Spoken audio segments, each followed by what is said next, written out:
विक्रीस बंदी असलेला 41,000 रुपये किंमतीचा नायलॉन मांजा जप्त. श्रीरामपूर शहर पोलिसांची कामगिरी. आज दिनांक 16 डिसेंबर 2025 रोजी 6:10 साई किराणा दुकानामध्ये संत रोहिदास मंगल कार्यालयाशेजारी वॉर्ड नंबर 1 श्रीरामपूर येथे एक इसम विक्रीस बंदी असलेला नायलॉन मांजा विक्री करत असल्याची खात्रीशीर बातमी मिळाल्याने पोलीस निरीक्षक नितीन देशमुख साओ यांच्या पोलीस पथकाने सदर ठिकाणी 7:05 वाजता 2 पंचासह छापा टाकला असता तेथे इसम नामे खालिद रियाज शेख वय 22 वर्षे राहणार काझीबाबा रोड वॉर्ड नंबर 2 श्रीरामपूर हा मिळून आला. तो चालवत असलेल्या साई किराणा दुकानाची पंचासमक्ष झडती घेतली असता खालीलप्रमाणे मुद्देमाल मिळून आला.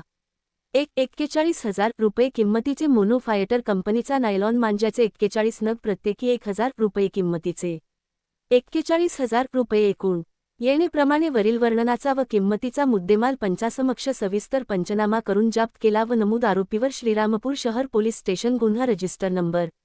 1085/2025 भारतीय न्यायसंहिता 2023 चे कलम 2,23,125 सह पर्यावरण संरक्षण अधिनियम 1986 चे कलम 5-15 प्रमाणे गुन्हा दाखल करण्यात आला आहे. श्रीरामपूर शहर पोलीस स्टेशन तर्फे नागरिकांना आवाहन करण्यात येते की प्लास्टिक किंवा पक्या धाग्यापासून बनविलेल्या नायलॉन मांज्याच्या विक्रीमुळे पक्ष्यांना, प्राण्यांना व मानवी जीवितास तीव्र इजा होऊन अपराध घडणे किंवा जीवितहानी होऊ शकते ही माहिती असताना देखील तसेच जिल्हाधिकारी कार्यालय अहिल्यानगर निर्णयक्रम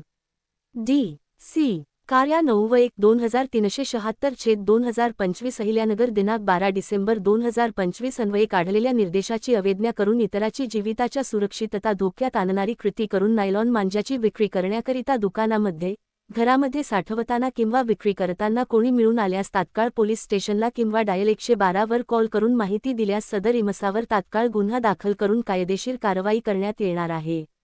माहिती देणाऱ्या नागरिकांचे नाव गुप्त ठेवण्यात येणार आहे. सदरची कारवाई माननीय पोलीस अधीक्षक सोमनाथ घारगे, माननीय अप्पा पोलीस अधीक्षक श्रीरामपूर सोमनाथ वाकचौरे तसेच माननीय उपविभागीय पोलीस अधिकारी, श्रीरामपूर विभाग श्रीरामपूर, जयदत्त भवर यांचे मार्गदर्शनाखाली माननीय पोलीस निरीक्षक, श्रीरामपूर स्टेशन माननीय नितीन देशमुख यांचेकडील तपास पथकातील पोलीस उपनिरीक्षक Roshan Nikam, police head constable Prasad Salve, police head constable Machhindra Shelar, पोको संभाजी खरात, मच्छिंद्र कातखडे, अमोल पडोळे, अजित पटारे, सचिन दुकळे, रामेश्वर तारडे, सचिन काकडे, सुशील होलगीर, सतेश खरात यांनी केली असून दाखल गुन्ह्याचा अधिक तपास हा पोलीस निरीक्षक नितीन देशमुख यांच्या मार्गदर्शनाखाली police head constable Machhindra Shelar हे करीत आहेत. लोकन्याय न्यूज चॅनलसाठी विशेष प्रतिनिधी राजेंद्र सूर्यवंशी.